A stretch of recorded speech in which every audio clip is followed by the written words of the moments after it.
Hi friends, welcome to our channel. இந்த தீபாவளிக்கு ரொம்ப ஈஸியாக செய்யக்கூடிய ஓமப்பொடி எப்படி செய்யலாங்கிறத பார்க்கலாம். நம்ம 1 கப் அளவுக்கு கடலை மாவு எடுத்துக்கிட்டோம் அப்படின்னா 1/4 கப் அளவுக்கு நம்ம அரிசி மாவு எடுத்துக்கிடணும். அப்போ தான் நமக்கு வந்து நல்லா சாஃப்டாகவும் கிறிஸ்பியாகவும் நமக்கு கிடைக்கும். இது கூடயே ஒரு 1/4 ஸ்பூன் அளவுக்கு மஞ்சள் தூள், இல்லை உங்களுக்கு ஃபுட் கலர் சேர்க்கணுன்னா நீங்கள் வந்து சேர்த்துக்கலாம். இதனுடைய மஞ்சள் தூளில் உள்ள கலரே நமக்கு சூப்பராக கிடைக்கும். இது கூட உப்பு சேர்த்துக்கிறேன். ஒரு 1/2 ஸ்பூன் அளவுக்கு மட்டும் உப்பு சேர்த்துக்கிறேன். நல்லா இதை நம்ம மிக்ஸ் பண்ணி விட்டுக்கலாம். அப்புறம் நல்ல சூடான ஆயில் வந்து 1 ஸ்பூன் சேர்த்துக்கலாம். இல்லைன்னா பட்டர் கூட நம்ம 1 ஸ்பூன் நல்லா சூடாக சேர்க்கணும். அப்போ தான் நமக்கு பொரிச்சு எடுத்து வரும்போது நல்லா கிறிஸ்பியாக நல்லாயிருக்கும். அப்புறம் ஓமம் வந்து 1 ஸ்பூன் அளவுக்கு மிக்சியில் நல்லா நம்ம கொஞ்சம் தண்ணி ஊற்றி அரைச்சி நான் வடிகட்டி வச்சுருக்கிறேன். இது நம்ம சேர்த்துக்கலாம். இதுதான் நல்ல வாசனை நமக்கு வந்து கொடுக்கும். இது போக எக்ஸ்ட்ரா நம்ம தண்ணி சேர்த்து கொஞ்சம் கொஞ்சமாக சேர்த்து நம்ம நல்லா மிக்ஸ் பண்ணி பிசைஞ்சிக்கிடலாம்.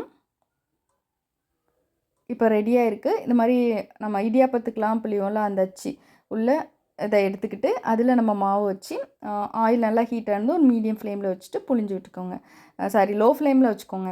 ஏன்னா நமக்கு ஹீட் அதிகமாக இருக்கிறதுனால புளியறதுக்கு வந்து கஷ்டமாக இருக்கும். அதனால் நல்லா லோ ஃப்ளேமில் வச்சுட்டு அப்புறம் புளிஞ்சிட்டு அப்புறம் வந்து நீங்கள் மீடியம் ஃப்ளேமுக்கு மாற்றிடுங்க. இல்லைன்னா கையில் ரொம்ப ஹீட் படும், சீக்கிரமாகவே இதுவும் வெந்துடும். ஸோ ஒரு பக்கம் குக் ஆனதும் நம்ம அடுத்த பக்கம் திருப்பி போட்டு வேக வச்சுக்கலாம். அடுத்த பக்கமும் நமக்கு பபிள்ஸ் அடங்கினதுக்கப்புறம் நம்ம வெளியில் எடுத்துட வேண்டியதுதான்.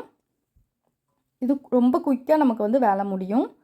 இதை மாதிரி எல்லா மாவுகளையுமே நம்ம வந்து புழிஞ்சு இந்த மாதிரி சுட்டு எடுத்துக்கிட்டு திருப்பி லாஸ்ட்டு வந்து நம்ம அதை உடச்சி போட்டுக்கலாம். அதான் நமக்கு ஈஸியாக இருக்கும். இது போக எக்ஸ்ட்ரா எதுவுமே தேவையில்ல. ஒரு கை அளவுக்கு கருவேப்பிலை வந்து நல்லா ஃப்ரை பண்ணி இதையும் தனியாக எடுத்து வச்சுக்கோங்க. இப்போ எல்லாத்தையும் நம்ம ரெண்டையும் மிக்ஸ் பண்ண வேண்டியதான். ரொம்ப சீக்கிரம் முடிஞ்சிடும். இதை நல்லா நம்ம இது மாதிரி நல்லா கையிட்ட வச்சு நல்லா ப்ரெஸ் பண்ணாலே போதும். நல்லா மொறுமொறுன்னு இருக்கிறதுனால நல்லா உடஞ்சிரும். இதுக்கு வந்து எக்ஸ்ட்ரா உப்பு எதுவுமே நமக்கு சேர்க்க தேவையில்ல. அதில் உள்ளதே நமக்கு போதும். இது நல்லா தான் இருக்கும்.